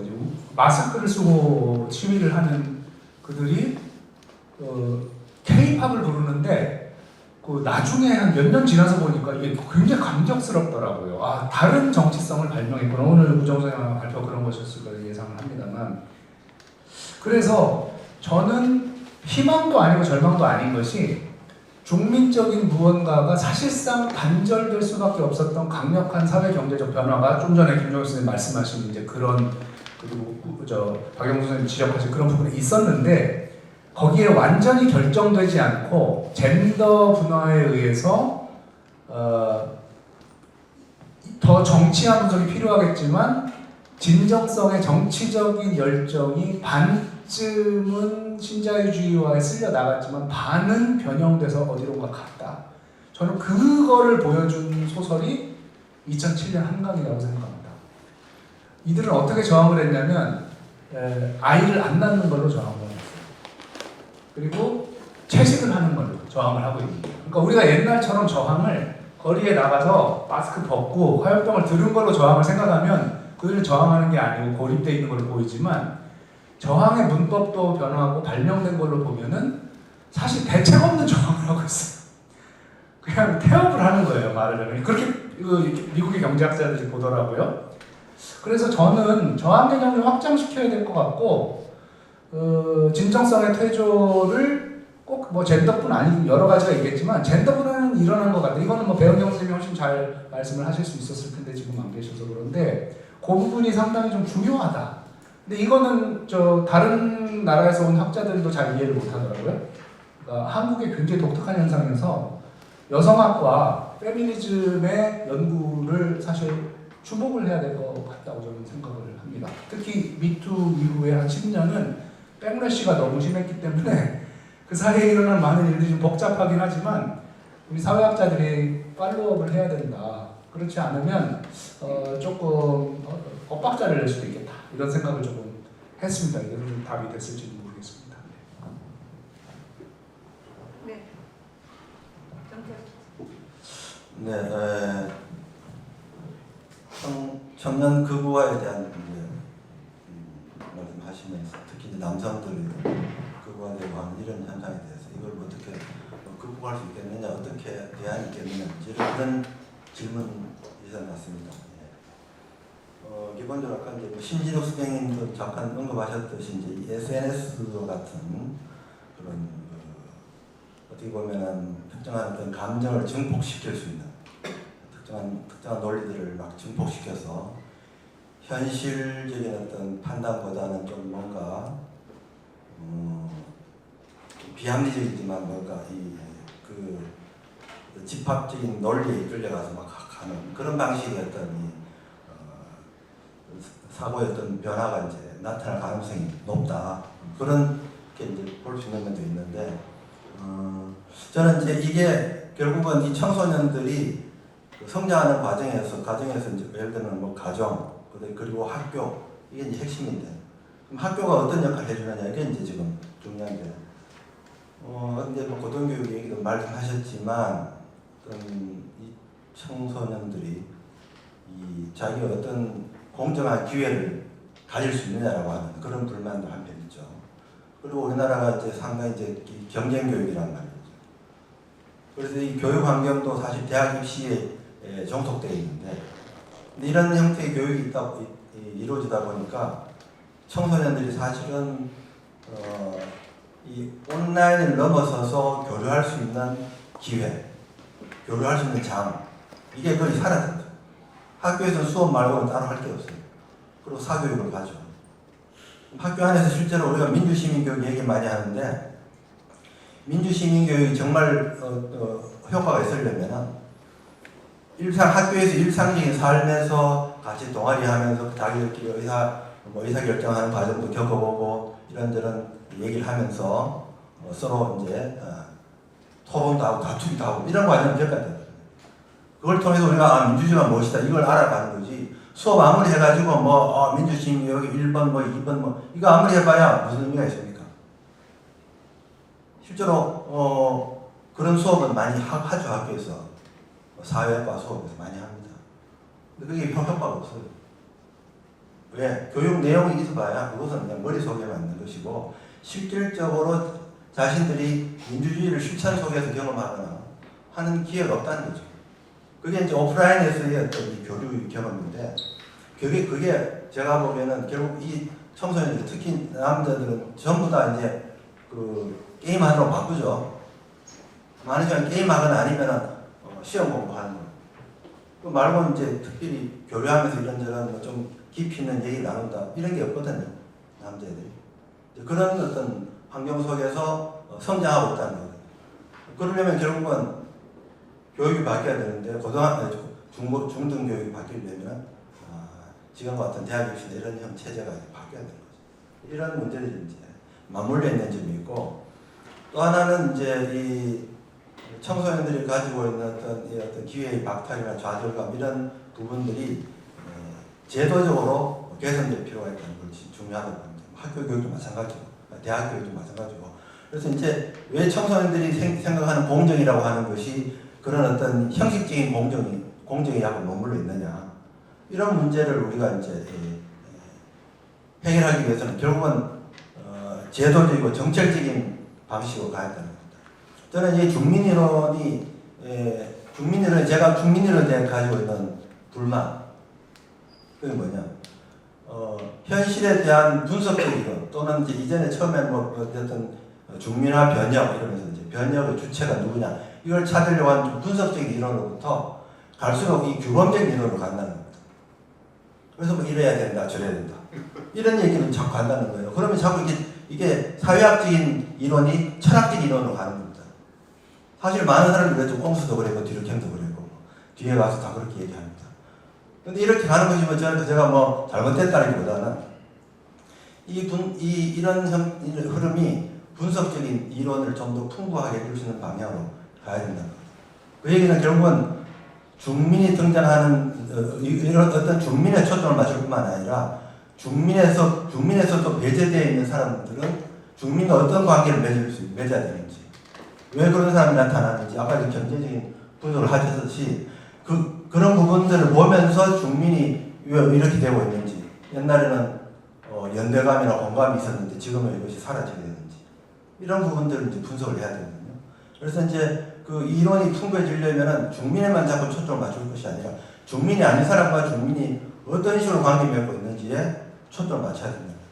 그래서 그런 이론으로 자꾸 나가도록 하는 것이 좀 필요하다. 그래서 너무 이게 이론이 자꾸 제가 뭐 이렇게 답변하다가 이제 제가 오히려 이제 이 한항희 선생님 이론 자꾸 이렇게 비판하게 되는 이런 입장으로 되어버렸는데, 어쨌든 말하자면 이 극우화되고 있는 이 청년 남성들, 그 중에는 물론 부유층도 많죠. 그런데 그렇지 않은데도 불구하고 그 논리에 빠져들어서 자꾸 혐오를 키우게 되는 이런 이 저소득층의 청년들, 이들이 왜 그렇게 되는지에 대한 분석이 필요하다. 그래서 이제 그런 방향에서의 어떤 이 연구를 통해서 이 중민이 도대체 누구와 어떻게 연대하고 공감할 것인지에 대한 문제에 대해서도 좀 더 관심을 기울여야 되지 않느냐, 저는 그런 생각을 좀 하게 됩니다.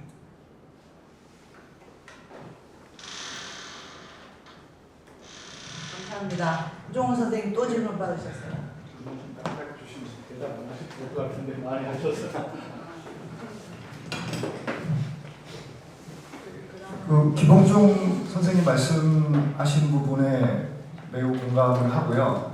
그 다시 만난 세계를 같이 이제 합창하면서 이제 연대 의식을 키우고 그런 콜렉티브 컨셔스네스를 만들어가는 과정들이 있었고, 그리고 그런 부분들이 젊은 세대의 어떤 생존적인 태세라고 할까? 그거로서는 활용할 수 없는 그런 숨은 차원들이 있었다.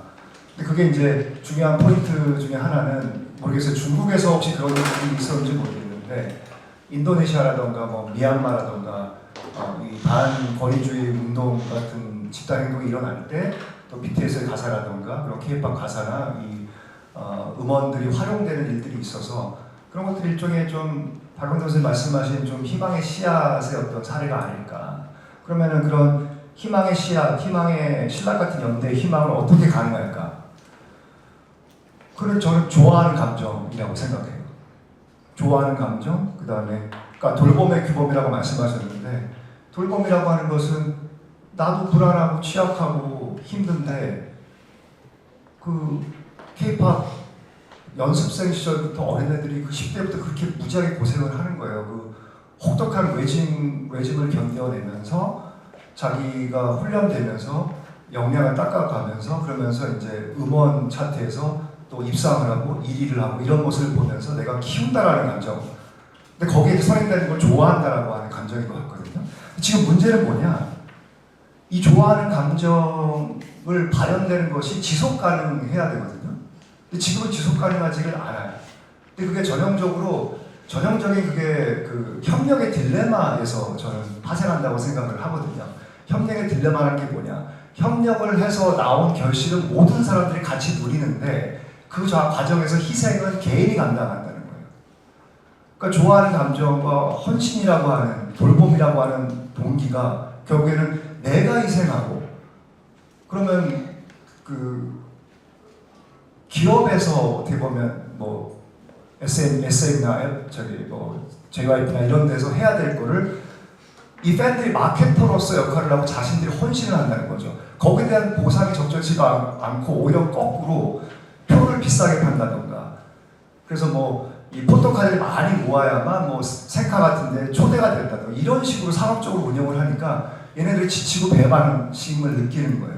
그러다 보니까 이제 도덕적인 것들이 더 과도하게 되고 스타에 대한 몰입이라던가 이런 과도한 요구 나가는 그런 일들이 발생하고 있다. 그래서 이 진정한 협력이 가능하려고 하면은 이 좋아하는 감정이 협력의 문고를 열었다라고 생각을 하고요.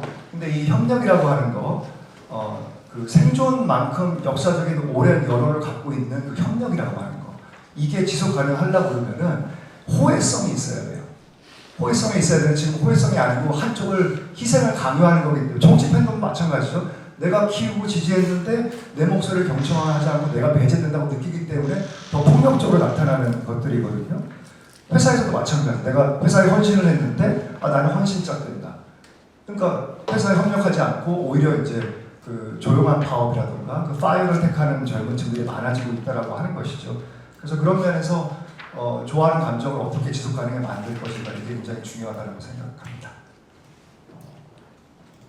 네, 감사합니다. 지금 굉장히 좀 많은 좋은 얘기가 나왔는데 시간이 지금 별로 남지 않았습니다. 아까 그 중산층의 중민의 기반이 중산층이라고 했는데 그 중산층 논의 뭐 이런 다 논의하신 분들은 지금 안 계시는 것 같아요, 그죠?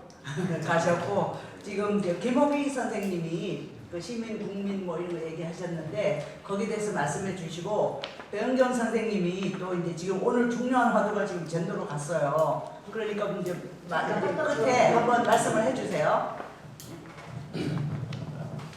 예, 시간 관계상 간략하게 말씀드리겠습니다. 이 오늘 종합토론 시작하면서 한상진 선생님이 중민에서의 중의 의미를 말씀해 주셨습니다. 중간이 아니라 사이다.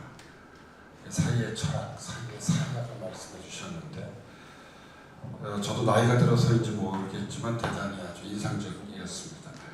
세 가지 생각을 덧붙이고 싶습니다. 결국 이 사이의 철학, 사이의 사이학의 핵심적 아이디어라고 하는 것은 차이를 인정하고 포용하는 것이라고 생각합니다. 저는 첫 번째 떠올린 것이 다름 아닌 공화주의적 상상력입니다. 최근 우리 국내에서도 공화주의에 대한 토론들이 계속 이어지고 있는데 선생님의 생각은 우리가 패티스의 신공화주의, 비지배적 이 자유와 어울릴 수 있다고 생각하고 있습니다. 그래서 선생님이 이제 앞으로 이 이론을 좀 더 풍부하게 하실 때 이런 공화주의적 상상력을 좀 결합시키면 어떨까 하는 생각이 좀 들었고요.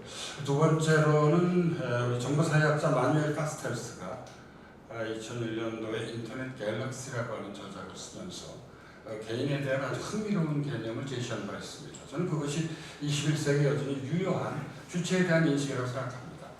그것은 네트워키드 인디비듀얼스입니다.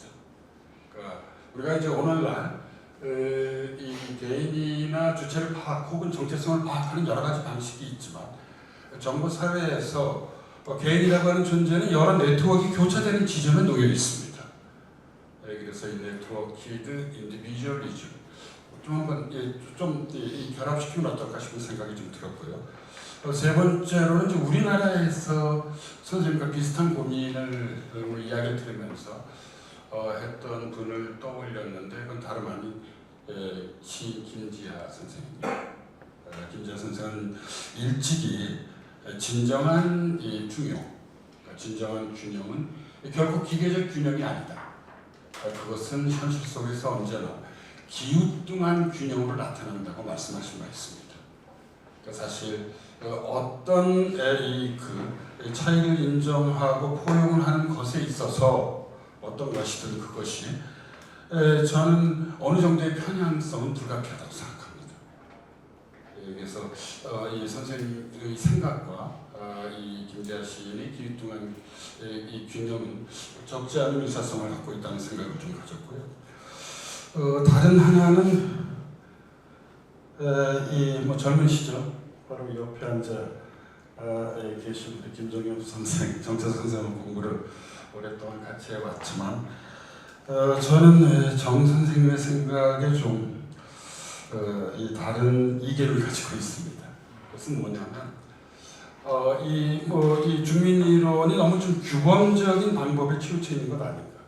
분석적인 방법 혹은 이제 분석적인 영역을 좀 강화해야 된다고 말씀하셨는데 저는 오히려 반대로도 우리가 상상해 볼 수 있다고 생각합니다.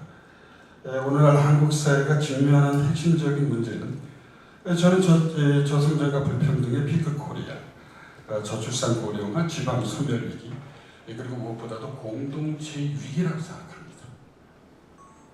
공동체 위기는 다름 아닌 가치의 위기입니다. 이 선생님께서 우리 사회의 그 누구보다도 열렬히 소개하신 이론 가운데 하나가 전 위르겐 하버마스의 사회력이라고 생각합니다. 제가 이제 하버마스 제자인 필라우스 오페가 교수로 있는 대학에서 공부를 했는데 이 오페 교수가 늘 자신의 스승인 하버마스 선생의 핵심적 문제의식을 하나의 개념으로 정리했습니다. 노메티브 리파운데이션입니다. 그러니까 오늘날 현대 사회가 겪는 위기는 다름 아닌 규범의 위기라는 것입니다. 에너지 문제의식하고 저는 연결된다고 생각합니다. 2025년 현재 우리 사회에서 저는 매우 중요한 사회학적 과제 중에 하나가 바로 다름 아닌 공동체의 위기, 가치 위기와 연관된 한국적 노메티브 리파운데이션이라고 생각합니다. 그래서 이 지난 40년 동안 이 주민이론이라고 하는 하나의 이론을 풍부하게 하시는데 선생님의 열정의 후학으로서 더할 나위 없는 존경을 보내고 있습니다. 그래서 선생님께서 앞으로 저는 오히려 저희 후학을 위해서 해 주실 수 있는 일은 바로 다름 아닌 이런 한국적 노메티브 리파운데이션. 과연 그러니까 우리가 알던 세계들이 모두 다 크게 변하고 있다고 한다면 우리는 어떤 가치 기반 위에서 많은 이들이 피크아웃 코리아를 얘기하고 있습니다. 좀 지속적으로 한국 사회가 더 업그레이드할 수 있는 어떤 규범적 토대가 필요한 것인지를 주민이론에서 좀 제시해 주셨으면 하는 바람을 개인적으로 가지고 있습니다. 이상입니다. 왜냐하면 제가 지금 김목희 선생님이 저를 상당히 좀 대립적인 시각으로 제가 마치 얘기하는 것이 무슨 규범을 포기하자 이런 얘기를 하는 게 아니고 또는 규범을 하기다 이런 걸 포기하자는 얘기가 아니라 규범을 얘기하더라도 그 규범에 대해서 사회학적인 좀 분석을 할 수 있는 그런 쪽으로 가자는 얘기예요. 이런 규범이 어떻게 가능하냐 그 얘기를 하려면은 그 규범이 가능할 수 있는 사회적인 조건이 뭐냐 어떤 변화가 생겨나고 예를 들면 왜 청년들은 지금 극우적인 그런 혐오 이런 것들을 막 추구하느냐 그거에 대한 분석 없이 우리가 혐오를 극복할 수 있는 가치 이걸 어떻게 찾아갈 수 있겠습니까? 제가 다 강조한 것은 그런 부분이라는 걸 좀 밝힙니다. 네. 자, 우리 배은경 선생님. 제가 오전에 있다가 나갔다가 지금 방송으로 갑자기 무슨 말을 해야 할지 굉장히 당황스럽습니다. 그런데 지금 말씀하신 정태석 선생님 말씀하신 부분 있잖아요. 그리고 이제 김홍희 센터에서 말씀하신 규범적인 구성. 네. 김옥희 선생님께서 말씀하신 그 규범적인 재구성이라는 게 도대체 어떤 조건 하에서 어떤 방식으로 이루어질 수 있는가라는 질문이라고 생각을 해요. 두 분이 말씀하신 게 사실은 그 부분에서 지금 오전 세션에서 제가 굉장히 많이 선생님들 발표해서 인사이트를 얻었던 그러면서 지난 여름에 있었던 그 2030 여성들이 스스로 자신들의 지난 겨울에서의 경험을 지식화하고자 했던 심포지움에서 들었던 이야기들하고 연결시킬 수 있었던 그 부분이 좀 저는 개인적으로 접합이 되는 것 같거든요. 그러니까 새로운 가치를 만들어내는 과정 자체가 민주적으로 이루어질 수 있고 새롭게 등장하는 주체들의 목소리를 말하면 그 목소리를 우리한테 집어넣는 게 아니라 뭔가 그들이 그러니까 분출하는 새로운 목소리를 읽어낼 수 있는 귀를 들을 수 있는 귀를 사회학자들이 조금 더 열 수 있었으면 좋겠다라고 생각을 했고요. 그래서 아까 박영도 선생님께서 이제 모성적 공동체라고 하셨는데 돌봄의 공동체라는 걸 제가 정확하게 아까 전달을 못한 것 같은데 그 남태령에 왜 갔냐 뭐 이런 얘기를 했을 때 정확하게 말했어요. 그 심포지엄에서 얘기했던 언어가 동료 시민에 대한 돌봄이라고 했단 말이에요. 이게 모성적인 돌봄이 아니에요. 이 친구들은 결혼할 마음도 없고 자기가 어떻게 공화국을 다시 세우며 자기들은 그렇게 말했어요. 다시 공화국을 어떻게 세울 것이며 그 안에서 내가 평등한 시민으로서 인정받을 것이냐 라는 게 자기들의 오직 관심이다라고 얘기를 했거든요. 그런데 그러면서 돌봄이라고 하는 걸 키워드로 얘기를 하더라고요. 그래서 어떤 면에서 보면은 이게 새로운 이제 김홍중 쌤께서 새로운 주체다라고 얘기하셨는데 물론 젊은 여성 세대에도 우익적인 부분이 생기고 또 아까도 말씀하셨지만 개인의 진정성이라고 하는 게 점점 바탕이 사라져가는 디지털 시대에 또 디지털 네이티브고 해서 이렇게 저렇게 굉장히 분열적이기도 하고 또 보수적이고 우익적인 정동이 막 이렇게 주되게 올라오면 거기에 막 끌려가기도 하지만 그럼에도 불구하고 이 친구들이 그 지난 겨울이라고 하는 계엄이라고 하는 굉장한 어떤 모멘트에서 자기들을 평등한 시민으로 얘기를 했다. 그리고 이것을 통해서 우리 집합적 실천을 통해서 우리가 공화국을 재건하겠다라고 말했다는 것 자체가 굉장히 저는 중요한 포인트라고 생각을 했고 선생님께서 약간 일부러 신양 선생님께서 저를 발언을 시키셔가지고 몹시 아직도 당황하고 있는데 중민 이론의 새로운 중민 이론의 발전에 이게 조금 선생님께 좀 통찰하실 수 있을 부분이 있다면 좋을 것 같다 이렇게 생각해 봅니다. 고맙습니다. 감사합니다. 오늘의 키포인트를 잘 짚어주셨습니다. 한상진 선생님 간단히 마무리 한 말씀 하시고 끝낼까요? 중국에서 오신 선생님들 내일 또 같이 활동하는 계획이 있는데 시우재 선생은 내일 돌아가시잖아요. 지금 근데 한 말씀 하실 수 있는 마지막 계획 같아서 it will be the last chance for you to speak publicly, before we end this meeting. So why don't you say anything, whatever you want.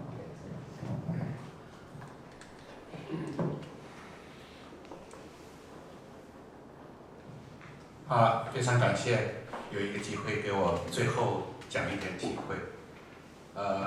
他现在下午的我们这一场大的讨论之中，特别强调了他的中民理论中间的中有一个 between 的意思，或者叫 in between 的意思。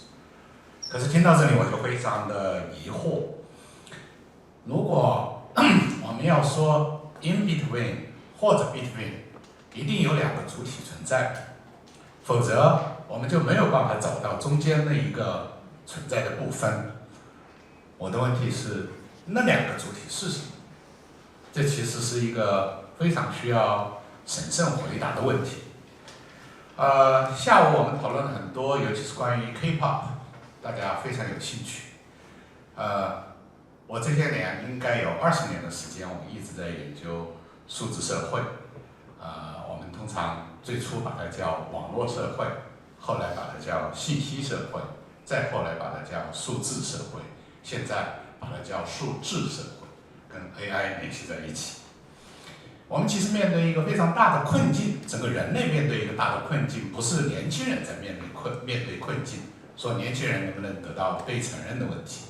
因此，当我们引用霍莱特说这个年轻人的主体性危机以及年轻人转右的时候，我们可能还需要再问一个问题：整个人类在面对什么？那在这个意义上，我们可以看到中民理论其实讲到的 between 有了一个新的内涵，那就是在人和机器之间是什么？这里边有没有中民理论可以讨论的地方？昨天晚上在喝酒的时候，我跟韩湘真教授讲了我最近正在写的一篇文章，我在讲物种的裂变，人类物种的裂变。人类其实目前正在从一个纯粹的生物物种裂变为5个新的物种。第一个就是保留自身的纯粹的生物性，第二个就是我们过去在治病之中始终在坚守的一个部分，比如手术、外置器件，慢慢的发展成为脑机接口，这就是有了我们可以看到的第二个经过改造的有机器外挂的这样一个人类。第三个，大家都知道中国有一位科学家叫贺建奎，在若干年前，他把有瑕疵的婴儿胚胎进行了基因改造，这就是有所谓的第3大类基因改造的人类。第4大类，我们现在正在看到的一个新的人类，我们看见了机器狗、机器人，各种各样的机器的东西。未来我们身上有一具躯壳，可能我们的整体的能力，包括体力和智力，都是来自于机器的。最后还有一类就是我们讲到的，有人的形状却不具有人的意识的另外一类。这5类的物种，我们现在不能把它全部称之为人类，但它却会跟人类共同的生活在一起。这件事情不是一个科幻，而是正在发生。因此，与 K-pop 比较起来，这可能是一个更加严峻的问题，更加重要的，需要讨论人作为主体性。尤其是韩湘正教授讲到中民这样一个概念的时候，我们把它称之为社会的主体。我相信韩湘正教授不断在过去的40年中所重复的关于中民的讨论，是强调说社会的主体是人民，是民，而且是中民。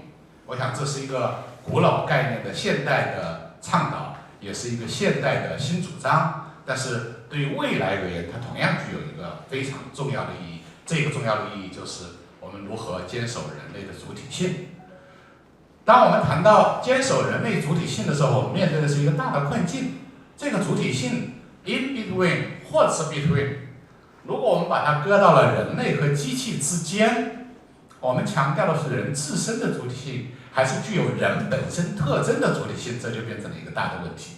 因此，在这个议题上，我相信从2023年开始，在英国召开的 Bradchett 庄园召开的人工智能伦理这个研讨会，以及去年2024年在法国召开的人工智能伦理研讨会，以及今年可能要召开的新的人工智能伦理的研讨会，大家都在关注这件事情。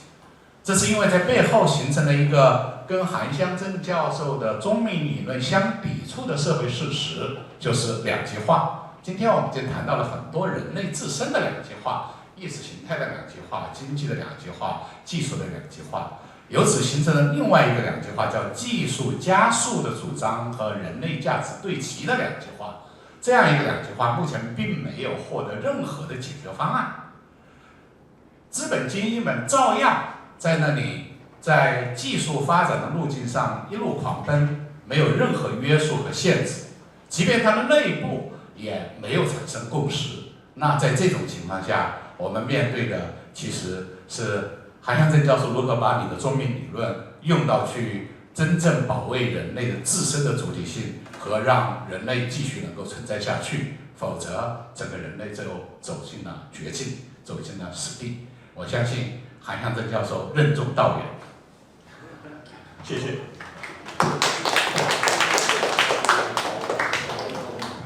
시간은 다 됐지만 간단하게 한 말씀 드려요. 네, 오늘 정말 종합토론이 생각보다도 훨씬 더 유용하고 활발한 의견 배진이 있어서 정말 좋습니다. 제가 마지막으로 드리고 싶은 말씀은 저에 대해서 비판해 주신 것에 대해서 우선 감사하고요. 평범하게 얘기해서 당신 중민 하는데 오늘날 청년 세대가 지금 직면하고 있는 그 엄청난 공분과 어려움과 그 상황의 열악함, 기후 부족 이런 것들에 대해서 왜 좀 더 적나라하게 분석하고 발표해서 그 주민과의 관계를 밝히는 작업을 하지 않고 자꾸 이렇게 산으로 올라가느냐 뭐 이런 요지의 그 비판이 지금 담겨져 있다고 생각해요. 아주 중요한 말씀입니다. 그리고 이런 주장은 10년 전 2015년에 국민이론 30주년 기념 심포지엄 때도 같이 제기되었던 그런 문제라고 기억을 합니다. 그러나 제가 말씀드리는 것은 인간의 능력은 좀 제한되어 있고요. 제가 할 수 있는 시간과 에너지를 가지고 지금 남아있는 내 인생을 쓰는 겁니다. 결국 따지고 보면 그렇죠. 그런데 제 생각에는 이 세계가 우리가 상상하는 것보다도 훨씬 더 빠른 속도로 그리고 또 꼭 좋은 것만도 아닌 대단히 우려스럽고 혼란스러운 방향으로 제 용어로는 탈바꿈을 막 하고 있는 거예요, 이게. 그런데 이 중민이론이라고 하는 틀은 고전적으로 얘기하면은 중산층에서 민중의 정체성을 가지고 있다라고 우리가 보고 그것을 사회조사를 통해서 확인을 합니다. 아, 이런 사람들이 주민이다라고 해서 이 사람들의 특성을 밝히고 다른 집단들과 비교를 해서 그걸 발표를 하고 이게 나네? 이게 내 주민이네? 이렇게 하는데 지금 오늘 토론에서 지금 나온 것은 그렇게 고전적인 방식으로 하기보다는 주민이라고 하는 것의 형성이 하나의 과정이고 공간이고 그것을 조금 더 빈터로 남겨놓고 작업을 할 수도 있지 않느냐는 그런 제안과 함께 제가 또 오히려 더 굉장히 중요하게 생각하는 것은 어찌됐든 한국에서 발전한 이 주민이론의 기본 테마 그것은 한국 현상만은 아니다. 오늘 현상 보면은 상당히 이건 글로벌한 세계적인 어떤 의미를 갖고 있다고 나는 확신해요. 그래서 그걸 하려고 하면 어떻게 해야 되느냐? 제가 지금 할 수 있는 일은 굉장히 제한되어 있는 시간과 자원이지만 그걸 가지고 세계 시민사회를 막 조사를 해서 그것을 통해서 어떠한 탈바꿈이 어떻게 일어나고 있는가를 좀 구체적으로 밝히면서 주민이론의 가치와 위치, 역할, 미래 이런 것들을 얘기하면 한국만 아니라 세계 여러 사회학자들이 사학문 공동체 안에서 검토할 수가 있을 거 아닙니까? 그런데 우리가 다 공감하고 있듯이 오늘날 세계는 한국만이 아니라 극심한 양극 분해로 막 지금 흩어지고 있는 거란 말이에요. 이럴 때 과연 이 주민이라고 하는 개념, 제 영어 표현으로 얘기하면 in between common people입니다. 그래서 in between에서 IBC라고 하는 용어를 쓰는데 IBC people, IBC world라고 하는 개념을 만들어서 이제 좀 이런 세계를 향해서 나가자. 그리고 이 주민이 앞으로 지향하는 것이 뭐고 현실적인 토양이 어디에 있느냐. 이게 한국이 아니라 세계가 지금 그런 상황에 있고 우리가 앞으로 사회학자로서 미래를 좀 더 희망을 가지고 관찰하고 개척하고 또 이론화시키려고 하면은 이런 실물적인 자료에 의해서 자료를 제시하고 아이디어를 내는 작업이 필요하다. 이런 생각을 가지고 지금 작업을 하고 있는데 미진한 점이 대단히 많고 부족한 점이 대단히 많고 비판할 점도 무지하게 많은데 오늘 그래도 이렇게 끝까지 자료를 지키면서 이렇게 열정적으로 토론해 주신 것에 대해서 저로서는 정말 감사하게 생각하고 오늘 이 모든 자료는 지금 정확하게 리코딩이 되고 있습니다. 이걸 나중에 우리가 잘 분석을 해서 앞으로 향후의 발전에 중요한 밑거름이자 또 하나의 자극이 될 수 있도록 최선의 노력을 기울일 생각입니다. 정말 고맙습니다. 예, 감사합니다.